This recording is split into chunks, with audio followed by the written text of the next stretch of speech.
Okay, welcome everybody to the Island Writers Network's Open Mic Night. Wow. We have a great crowd. I'm Denise Spencer, who along with co-coordinator Kai Zubatsky and sound man Barry Dixon and videographer Raju Penchwani are currently responsible for making this event happen. So if you don't have a chair, you blame us. We're trying. How many of you are here at Open Mic for the very first time? Lots of you. Fabulous. Welcome. So those of you unacquainted with the Island Writers Network should know that our members are writers. Surprise. Who support and inspire and mentor other writers, both in the business and the craft of writing. Our members write in all genres, and our tagline is "We Champion Writers." So if you're looking for such a group, you found us. On the tables are some sheets which include some information about Open Mic, but also our website address where you'll find more information about the Island Writers Network. And you'll find information about the network and events upcoming and that sort of thing. And you'll also find on that sheet on your table Kai Zubatsky's email address. And so you can email her if you wish to participate as a reader in the future at upcoming Open Mic events. Please note that Open Mic will be the last Wednesday of the month here at TO's through June. We take July and August off and then return for September and October. Upcoming events include our general membership meeting on Monday, March 4th at 5:45 in the community room at the Island Rec Center. This month's program will be presented by author Robert Maynard, speaking on how to enrich your writing with details. So, tonight, this evening's event will go a little like this. Kai will call upon the readers to come up to the microphone to read. Each reader will have a total of exactly 5 minutes to cover any introductory comments and their reading, at the end of which, if the reading continues, a red card will be waved, indicating your time is up. If the recitation is not complete, the reader will be expected to wrap it up quickly. In the middle of the evening, we will have a musical interlude presented by the Jammers, an organization supporting and encouraging local musicians, just like Island Writers Network supports local writers. At the conclusion of their selections, Kai will continue introducing readers, and our final performance will be from our featured reader of the evening, Lola Campbell. Woo! Man. Featured readers are published writers who generally will bring at least one of their books for purchase, making it possible for you to keep the joy of the evening going even after you get home. So give our readers and musicians your rapt attention, support TOs in gratitude for welcoming us here, and support our featured readers and all local writers as you can. We hope you have an amazing and enjoyable evening. And now please welcome Kai Zubatsky.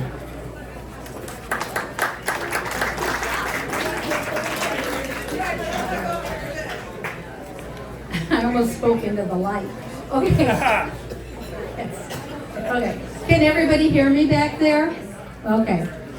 First of all, welcome everybody. And I am so sorry about all the craziness with the seating and the tables and all, but that's a good thing, right?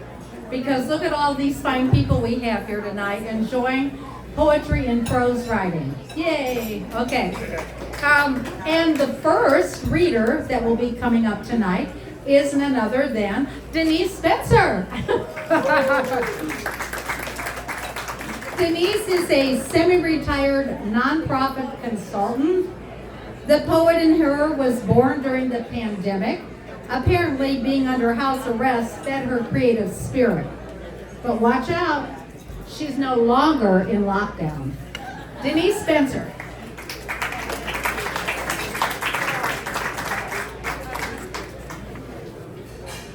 Okay, I guess I'm supposed to get my exercise tonight. I will read one short piece. It is previously published in the last anthology that the Island Writers Network published, which was called Ripples. And the name of this poem is Rendezvous. Each day we meet at the agreed upon hour. At early 5:30 we share coffee. A single light breaks the darkness as the rest of the world retreats from our sacred place. Self-reproach overpowers. I do not belong here. What makes me think I will not be found out? But oh, the anticipation has set me fluttering. Would the magic embrace us today? Often we sit in quiet, struggling to find words. Other times thoughts rush out, almost too fast to catch. Relationships take work, they say. Will the elation prevail today? A second cup, shared by we three. My hope, my keyboard, and me.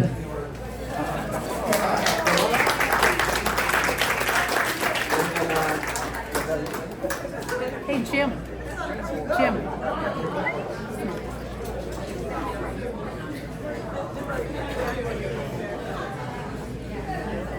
Our next reader tonight, well, thank you, Denise, for that. We were all wondering what was going on. Were you having an affair or something? Okay. All right. Anyway, our next reader is Jim Briggs. He is a 12-year resident of Hilton Head. He spent many years teaching high school and college mathematics. I would have flunked in your class, just so you know. He also has had years of joy as a nature photographer. A published author, his novel, Freedom Run, is an adventurous tale about second chances. Jim is looking to publish again in the near future. He is an avid writer of short stories and poetry, and as a member of IWN, has entertained us on numerous occasions at our open mic, for which we thank you. His tagline is a quote from Wendell Berry. This is a good one. Do unto those downstream as you would have those upstream do unto you.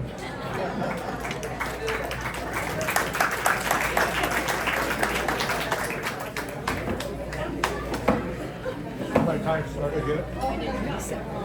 You did perfect. All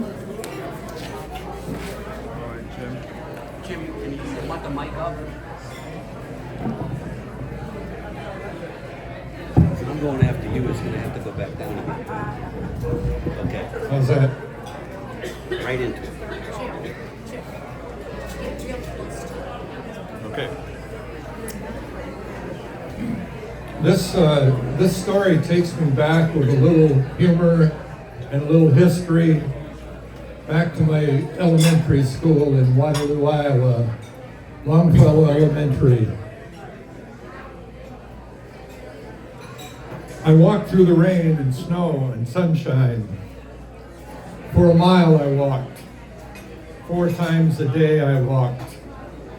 For 7 years I walked. To school and home for lunch I walked. Back to school and home for baseball I walked. Sometimes, excuse me, I can't see with this light. Figure this out. Want to turn it off? No, I need it, but I don't. I can't get the mic in the. I'll try. Sometimes trains block the tracks, so we crawled under, praying they wouldn't lurch to a start and crush us under shiny steel wheels. Thank you, that helps. We laid pennies or dimes if we felt rich on the tracks. Retrieved shiny flat flakes of metal, copper or silver. Souvenirs we could no longer spend. In 5th grade, returning to school after lunch, while catching crayfish, I fell into Verdon Creek. I ran home, changed clothes, and was only a little late for class. Our Longfellow playground boys gathered around for the basketball hoop, organized teams, and played games. My friend Larry and I ignored them. What could we have been thinking? Larry and I played chasies. Chasies, that is. One of us rolled a marble. The second rolled his, trying to hit the first, to capture it for his own, following marbles to school. We lived on the edge of the Negro neighborhood. We attended school with black children, but in 1943, no black kids enriched my classes. In 1951, my classes still resembled lilies. The ones across the hall, black violas. In the 2000s, I figured it out. I attended a segregated school. Waterloo's school board did the black kids a bad deed, and this white kid another bad deed. They didn't allow us to friend each other.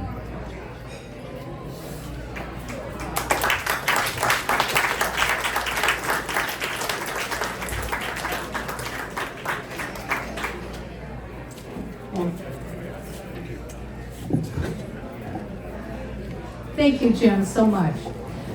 Next we have our own Barry Dixon. And he is a retired Madison Avenue creative director. His poetry and prose have appeared in a variety of journals, print and online, including North American Review, Haiku Journal, Pearl Literary Magazine, and his favorite, AsininePoetry.com. He's been a finalist for the Hearst Poetry Prize and received special mention in Pushcart Prize. His recent poetry book, Maybe Today, is available on Amazon. He is also currently shopping Barry Who? 33 Unforgettable Micro Memoirs from Someone You Never Heard of. Barry.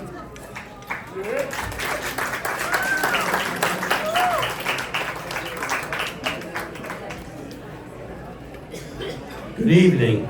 Can you hear me? Okay. Well, I got something a little different. I got 4 poems. Denise is looking at her timer already. 2 of which I did not write. A few weeks ago, I got an email. It contained a poem written by artificial intelligence. I read it, and I said, wow. So I had an idea. What if I take some of my poems, sum up what each is about, and give ChatGPT the assignment and have it write on the same subject? Then we can hear them side by side. Artificial intelligence, human. That would be me. ChatGPT. Write a short poem on mothers for peace. And here it goes. Mothers' voices, a hymn for peace. In tender whispers, their pleas release. Across the war-torn, troubled expanse, they sing of hope, a shared gentle trance. A soothing plea, let harmony be. How about that?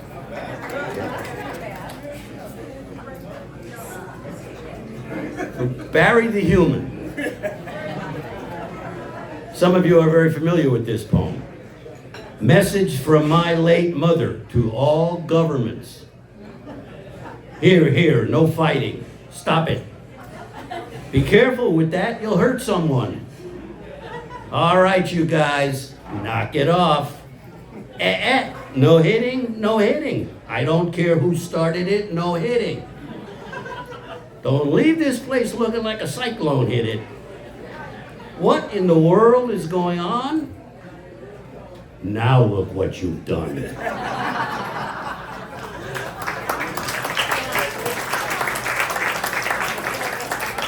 Thank you. AI, which is it?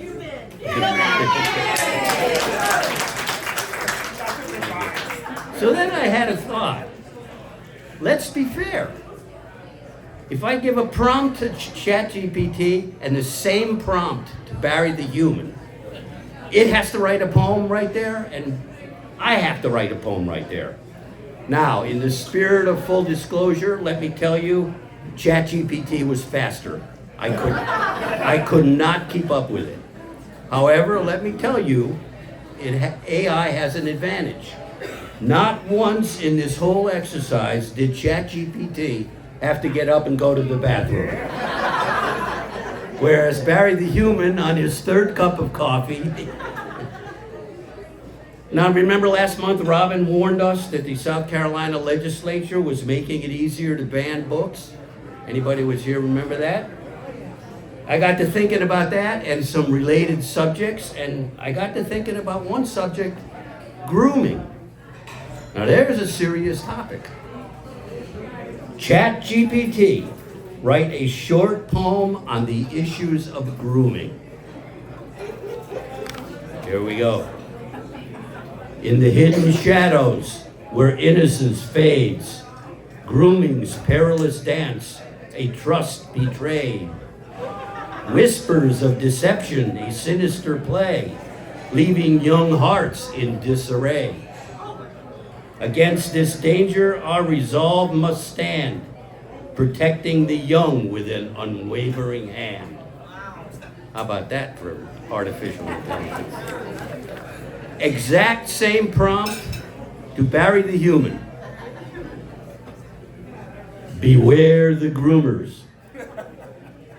You worry I will groom your children. You should. I will. I will groom them to be kind, to love all God's children, the straight ones, the gay ones, the in-between ones.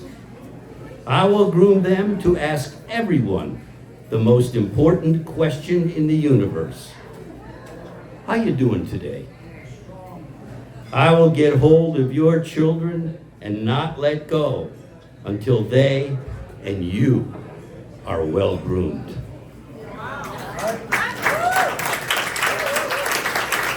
You be the judge. Thank you for coming, everybody. Come again next month. We'll have some fun again next month. Thank you. Thank you.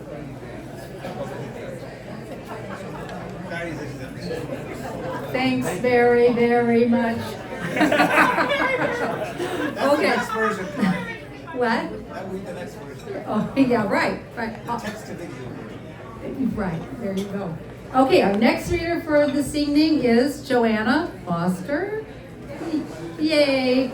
Okay, she is fairly new to what she calls this open mic as a club. Okay, I guess they could call it a club. Tonight it's chaos, but okay. Actually admitting she has never read at an open mic, so this is her first time. During her retirement, she now has returned to creative writing after years of navigating life.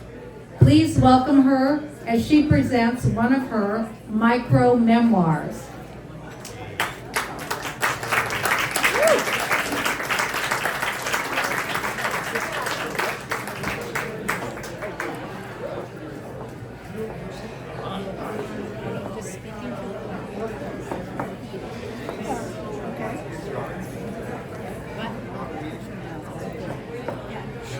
Can y'all hear me?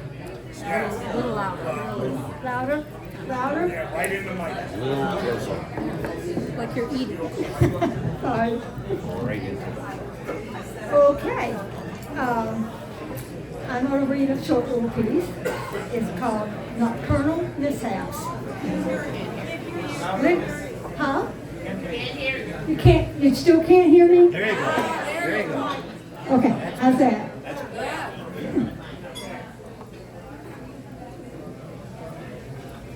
It's full.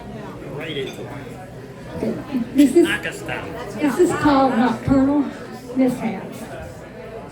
Living with someone, according to most psychologists, is one of the most difficult aspects of human life. We are designed to be social, but also individual. So as a vast majority of us embark on the process of marriage, we tread that thin rope of keeping the love alive, the relationship amicable, and sometimes just not outright killing your spouse. And then there are the moments that you have done something so incredibly thoughtless that you wonder how in the world they haven't left or simply slap out killed you. For example, in my earlier years of marriage, my husband and I built us the perfect little cabin, completely sequestered by trees. Exactly what we wanted. Shortly after moving in the middle of the night, the phone talks is piercing through. I just lay there until finally I poked my husband. Hard, like really hard. Aren't you going to answer that damn phone? Okay. Then I watch him throw back the covers, swing his feet to the floor, and start patting his way around the bed to answer the phone that I belatedly realize is on my side of the bed. I'm mortified. As he stands beside me, answers the phone, says a couple of words, and hangs up. Then he starts to trek back to his side of the bed. Now I've pulled the covers over my head, but the ridiculousness of what I have just done overcomes me as I began, embarrassed peals of giggles, shaking the bed until the tears of laughter are running into my nose. My husband just rolls over and says, "Wrong number." As if that's not quite enough, a few years later, same house, same bed, my husband is snoring. I have figured out that if I just slide my hand under his shoulder blade and push up gently, he will roll over and stop snoring. Well, that's what I do.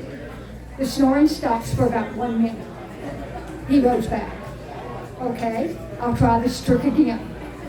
Procedure, unfortunately, has the same result a minute later.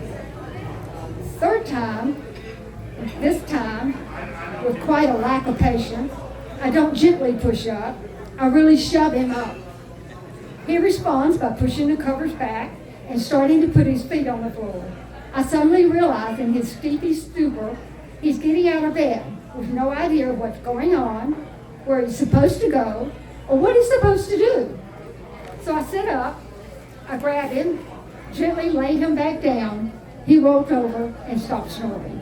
Again, I'm trying to contain my mortified, bed-shaking laughter at what a complete jerk I can be. Same house, another house, same bed, same poor husband. A few years later, I wake up in the dark. My mind is going like a race car. I jump up, bumble into the bathroom, then head to the closest side of the bed, my husband's side. I reach down and grab a pillow, yank it up, and toss it in the floor. Reaching for the covers, I realize my husband is still in the bed, calmly looking at me. Oh my God, I'm making up the bed, as I do every day, except my husband is still in it. I creep away. I feel around my feet for his pillow, and I lay it gently on his chest. Again, I'm besieged with embarrassed, mortified laughter. A few hours later, we're drinking morning coffee. What were you doing last night? I'm making the bed. Okay. So lessons learned. We no longer have a phone in the bedroom. A reason if the phone rings in the middle of the night is a drunk or somebody has died. I don't need to talk to a drunk, and if somebody died, they'll still be dead in the morning. If my husband is snoring, take my pillow and go to another room. And last, don't ever make up the bed until your husband's not in it.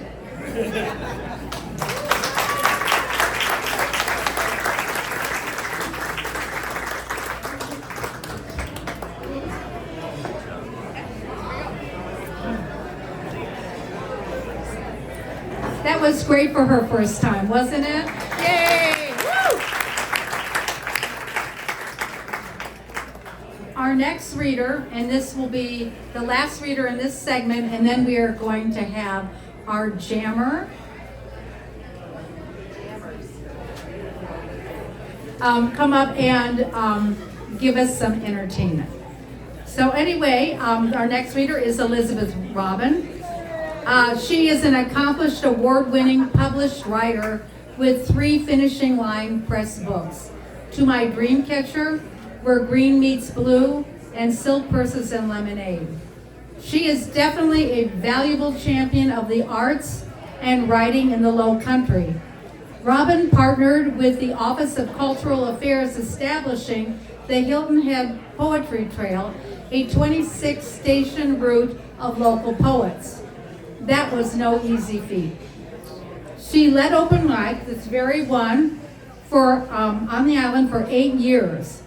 Her creative passion has launched literary programs on Hilton Head Island, 2 of which are upcoming. You might want to make note. On Thursday, April 4th, at the Hilton Head Library from 5 to 6:30 p.m. will be the Kickstart Poetry event. 14 poets from the Hilton Head Poetry Trail will be reading. The Bluffton Poets live program will be held on Saturday, April 13th, 3 to 4 p.m. at the Bluffton Branch Library, celebrating the joy and delight of poetry during National Poetry Month. You can refer to the IWN website's calendar for all of this information. We welcome Elizabeth Robin.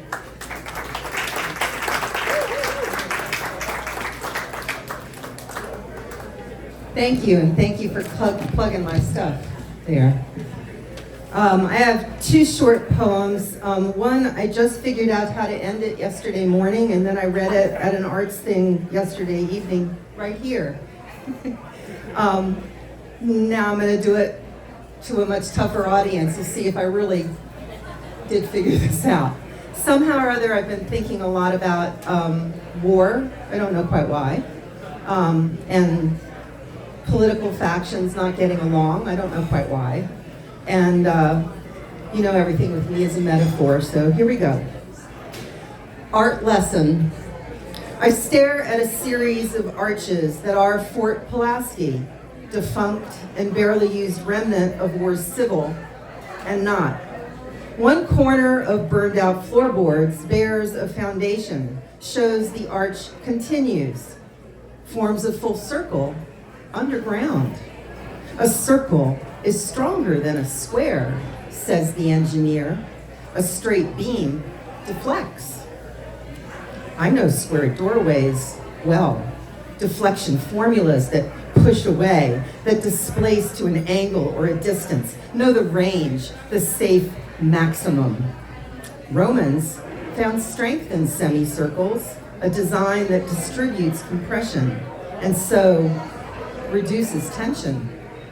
Their aqueducts stand even now. Tricky in progress, workers add scaffolding, support, until sides meet in the middle. There's no integrity otherwise, he says. Curve too much, tension builds. Curves last, I think. The forts we build as obsolete in an instant as war bear a lesson in architectural remains on Cockspur Island. Fortify in brick and walls crumble, if useful only a handful of years and then only to house prisoners. We lose. We grow, we last, we thrive as circles, not squares, arts and people's hands clasped, prizing each other.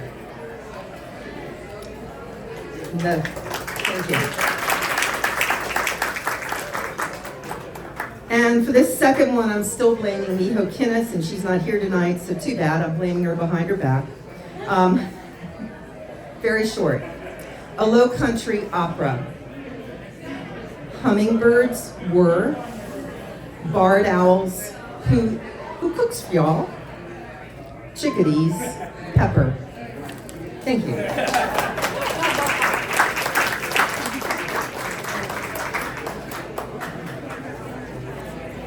Okay, we're gonna take just a little break here while Mr. Nick comes up, and he is going to set up for our entertainment portion.